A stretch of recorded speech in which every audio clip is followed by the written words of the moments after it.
Por favor. Araceli Anday. Gracias, doctor. Muy buenas noches. Pues ya el día de ayer llegamos al escenario que en algún momento usted había pronosticado como catastrófico, ya más de 60,000 fallecimientos. Respecto a esto, yo quisiera preguntarle a qué factores atribuiría que hayamos llegado a este escenario y cómo han cambiado las proyecciones a partir de que ya nos encontramos justamente pues ya con más de 60,000 fallecidos por COVID-19. Con todo gusto. Llevamos 177 conferencias platicando sobre esto, pero si aún quedan dudas, lo volvemos a comentar. Los factores son múltiples, uno de ellos importantísimo, hoy lo expone el doctor Savicki con una de las 4 condiciones de salud que más influyen en la letalidad de las personas con COVID, que es el tabaquismo, pero tenemos otras 3, obesidad, hipertensión, diabetes. En México tenemos una población que sufre desde hace varias décadas, 2 al menos, de la más grande epidemia de obesidad, sobrepeso, diabetes. Todo el conglomerado le llamamos enfermedades no transmisibles o enfermedades crónicas, también se conocen como enfermedades metabólicas o cardiometabólicas, según se incluya o no las distintas alteraciones cardiovasculares, los trastornos de la circulación arterial, los infartos cardíacos, los infartos cerebrales o simplemente las alteraciones metabólicas. En todos los casos, la mitad de la mortalidad en México todos los años, que estamos hablando de cerca de 350,000 muertes todos los años, desde hace cerca de 15 años o quizá un poco más, se asocian con la mala nutrición, Esto incluye también cánceres. Los cánceres, varios de los cánceres, ocupan la tercera causa de muerte general en México. La hipertensión o la enfermedad cardiovascular, la primera. La diabetes es la segunda. La cuarta causa es la enfermedad hepática crónica, la enfermedad crónica del hígado. Y en ella está involucrado también el consumo de alcohol, que mencionó el doctor Savicki, la esteatohepatitis o esteatosis hepática, el hígado graso, que es parte del conglomerado de trastornos metabólicos crónicos. Este es el perfil de salud que tiene la población mexicana, es el perfil que ha adquirido a lo largo de estos 20 o 30 años de tener un sistema alimentario que progresivamente ha ido expandiendo su dependencia a los productos ultraprocesados. Estamos hablando de productos que tienen poca relación con los alimentos naturales, son modificaciones a veces extremas de estos productos y solamente en la etiqueta de la caja uno puede recordar que hay la intención de tener un producto natural como evocación, pero en realidad son componentes químicos, una enorme cantidad de azúcares, de sales, de grasas, que son los 3 factores más importantes. En ese perfil llegó la epidemia de COVID-19, esta es una pandemia, no perder de vista que cuando hablamos de pandemia nos referimos a el mundo entero. Hace 100 años que no se presentaba una enfermedad infecciosa epidémica que causara una pandemia de esta magnitud. Ha habido otras pandemias de diversas enfermedades infecciosas, también de no infecciosas, la propia obesidad es una pandemia. Y en el momento en que se presentó esta pandemia, los distintos países tuvieron que responder con los recursos que tenían y en esos recursos hay que considerar los perfiles de salud de la población. Entonces, esta enorme presencia de las enfermedades crónicas asociadas a la mala nutrición, asociadas a el predominio de productos industrializados de bajo o nulo valor nutricional, altísimo poder calórico, es un determinante muy grande. Otro que es muy importante es la desigualdad social. México es un país profundamente desigual, profundamente. Y a lo largo de quizá estos mismos 30 o 40 años se ha normalizado. Hay sectores de la población que incluso siguen no percibiendo que existe una enorme desigualdad social, característicamente los sectores más adinerados de la sociedad que han mantenido muy claramente un discurso de intolerancia hacia la población, que le ven como enemiga, que le ven como con enojo cuando tiene que salir de casa para mantener su subsistencia diaria. Y eso lo ven expresado en varios diarios, en varios periódicos de circulación nacional, comentaristas de prensa, de radio, televisión, de los medios llamados corporativos, porque además de ser corporaciones en sí mismas, es muy conocido que están asociados en grupos corporativos con ciertos sectores empresariales, entre otros la industria alimentaria, también la industria farmacéutica, las distribuidoras de medicamentos, etc. Entonces, todo este discurso construido ha contribuido a exacerbar la, yo diría, la actitud de encono hacia la sociedad, ha entorpecido la comunicación efectiva.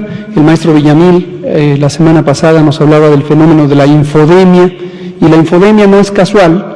La infodemia atiende a agendas, a veces políticas, a veces económicas, que están interesadas en desviar la atención de lo que puede ser relevante para la población, y la concentran en estos fenómenos de contraposición, encono, simplismo, negar la evidencia, etcétera, ¿no? Ahora menciono todo eso porque hay un elemento que es bastante lamentable. En esta sociedad tan polarizada, tan desigual, en donde la mitad de la población vive al día, vive en condiciones de pobreza, sí, la mitad de la población vive en condiciones de insuficiencia económica, y en cambio la enorme cantidad de riqueza de este país está concentrada en un porcentaje muy pequeño de la población. Y eso, desde luego, es parte del fenómeno de privación de servicios, y uno de ellos importantísimo es los servicios de salud. A lo largo de 30 o 40 años, en México no crecieron los servicios de salud, los hospitales, los centros de salud, el reclutamiento y la formación de personas profesionales de la salud, médicas, enfermeros, personal auxiliar, personal de rehabilitación. Tenemos un déficit de 240,000 profesionales de la salud. Esa es una estimación que se ha venido haciendo a lo largo de años, incluso por organismos financieros internacionales o por la Organización Mundial de la Salud. Ese sistema, además de tener limitada capacidad, tiene una distribución muy desigual.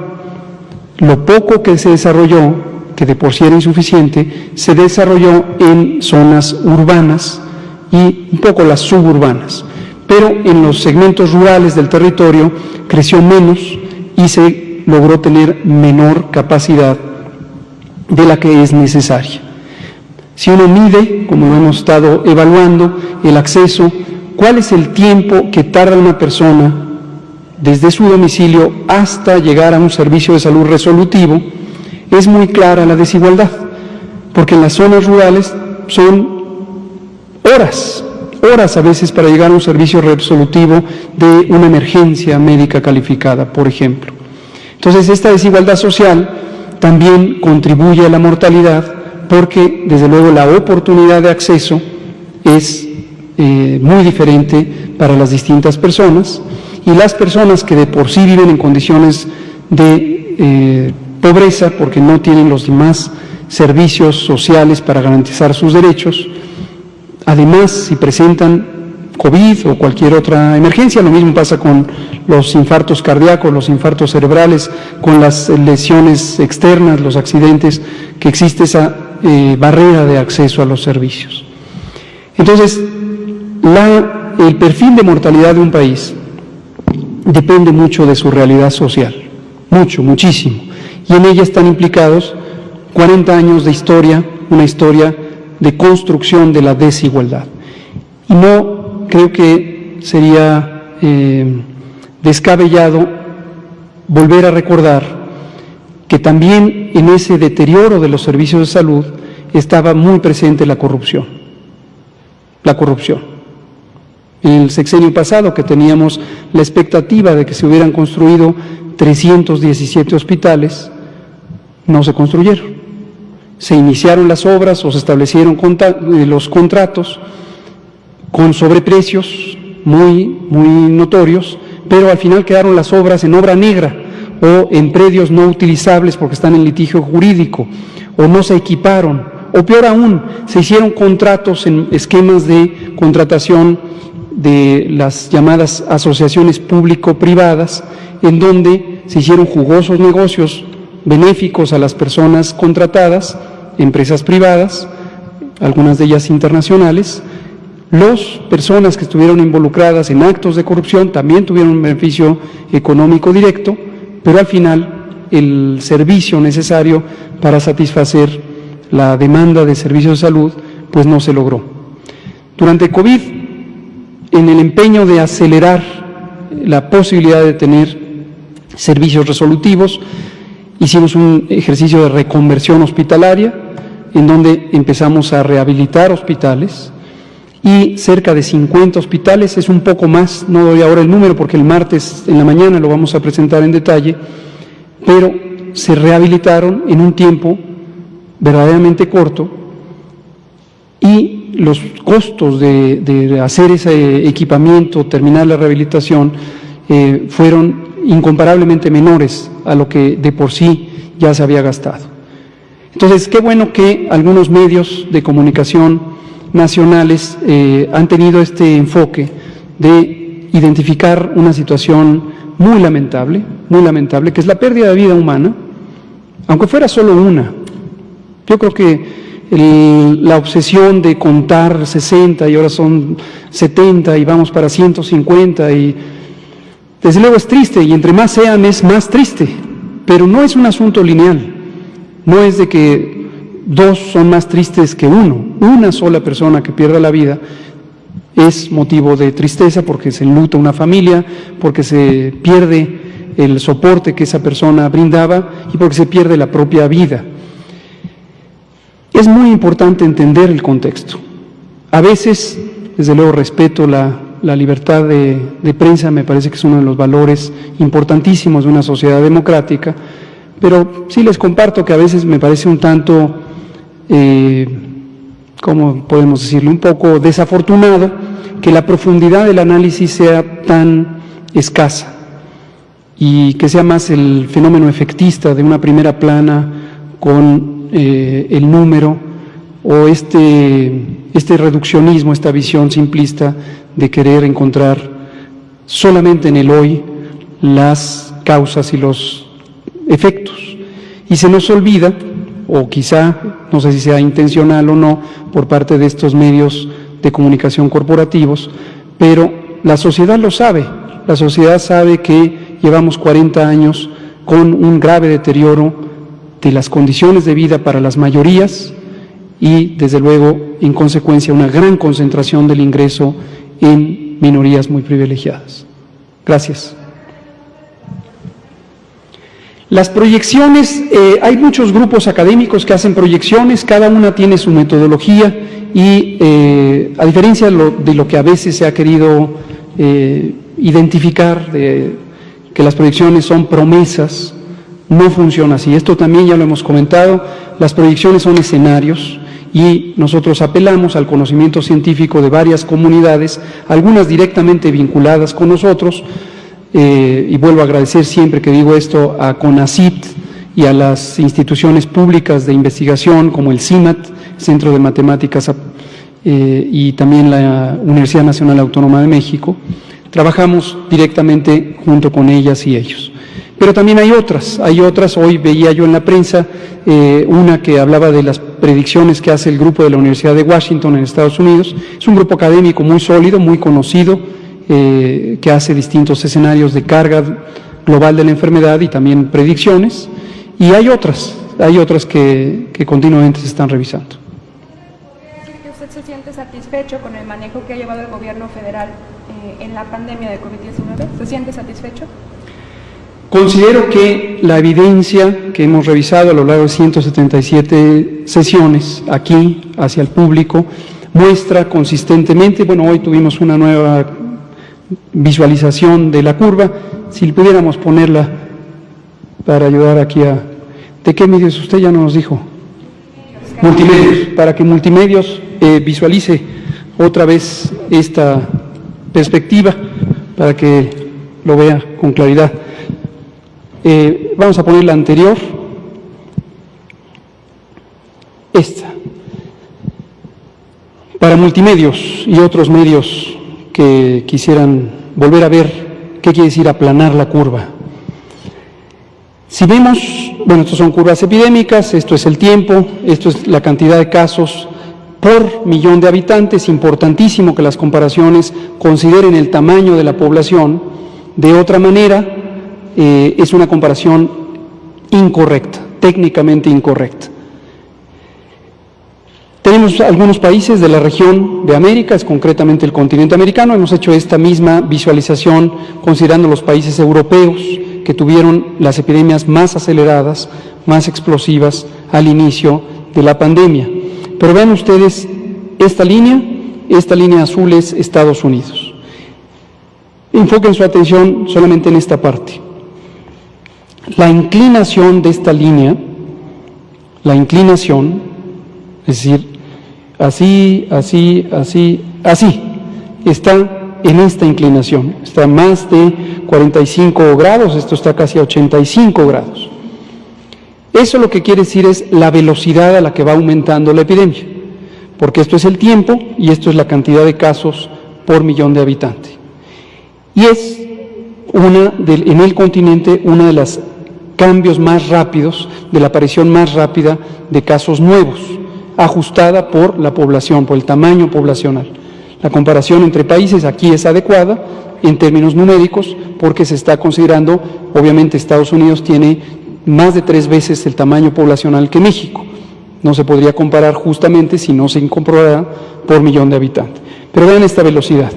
Tomemos a Canadá, como decía el doctor Cortés. Esta inclinación está aproximadamente a 45 grados. Tomemos a Brasil, perdón, esto es Perú, está a esta velocidad. Tomemos ahora sí a Brasil, que está en esta línea gris. Empezó más o menos a la misma velocidad que México y después empezó a acelerar. Etcétera, etcétera. Tomemos finalmente a México, que es la línea verde, y esta es la velocidad a la que ha transitado la epidemia en México, y en agosto ya llegamos a un punto de meseta que empezó a descender en las últimas 4 semanas. Llevamos 4 semanas de descenso. Cuando usted habla de satisfacción, y quisiera que yo le dé una respuesta simple, sí o no, para mañana publicar que estoy satisfecho, pero hay 60,000 muertes, creo que seguro que no va a cometer ese sesgo periodístico. Yo creo que usted, que es una persona muy seria, va a tener claro que lo que le estoy diciendo es profundamente insatisfactorio que se muera una sola persona. Espero que todas y todos coincidamos en eso. Espero que nadie se le ocurra el disparate de decir hay satisfacción cuando mueren personas. Espero que no sea el caso.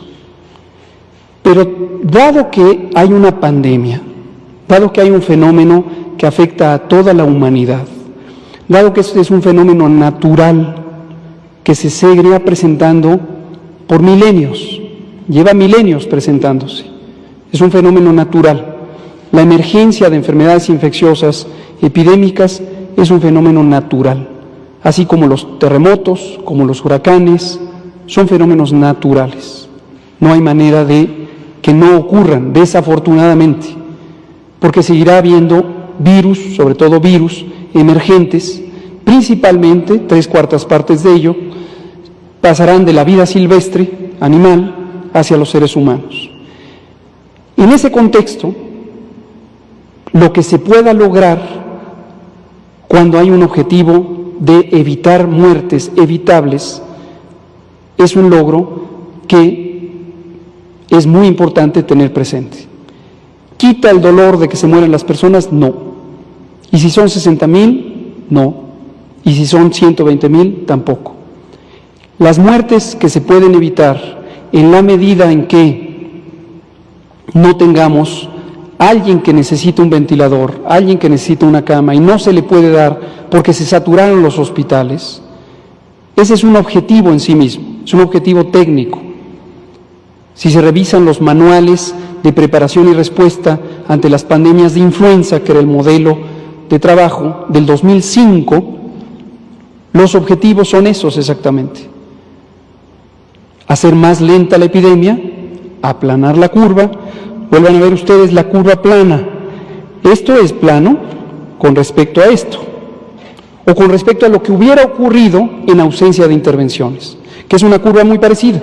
Entonces, esta inclinación, comparada con esta inclinación, esta es plana con respecto a esta. Absolutamente plana sería la ausencia de epidemia.